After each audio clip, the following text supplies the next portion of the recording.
રાધનપુર તાલુકાના ગોતરકા ગામે દાદા મહાવલી પીરની દરગાહમાં થયેલી ચોરી 46,000 રૂપિયાની ચોરીના મામલે પોલીસે 2 આરોપીને ઝડપી પાડ્યા છે.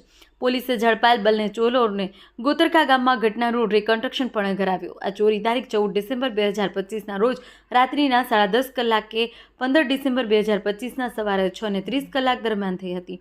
અજાણ્યા શખ્સોએ દરગાહને ધ્યાનમાં રાખી દાનપેટીમાંથી રૂપિયા 46,000 રોકડ રકમની ચોરી કરી હતી. દરગાહમાં સેવા આપતા મુજાવર જાફર શાહ અબ્દુલ શાહ ફકીર 15 તારીખના સવારે નમાઝ પડવા ગયેલા ત્યારે ગામના અન્ય લોકોએ દરગાહનો ગેટ ખુલ્લો હોવાની જાણ કરી તપાસ કરતા દરવાજાના નકુચા અને તાળા ઉપર તૂટેલા મળ્યા. દાનપેટી પણ તૂટેલી હાલતમાં હતી.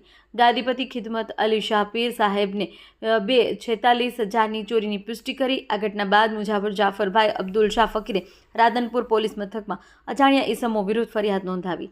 ફરિયાદના આધારે પોલીસે રાહુલભાઈ હિંગોળજી, ઠાકોરરાય ભદ્રવાડી બનાસકાંઠા અને સિદ્ધરાજભાઈ સુદાજીને ઝડપી પાડ્યા છે. રિપોર્ટ અમીન ઘાચી, વારાહી.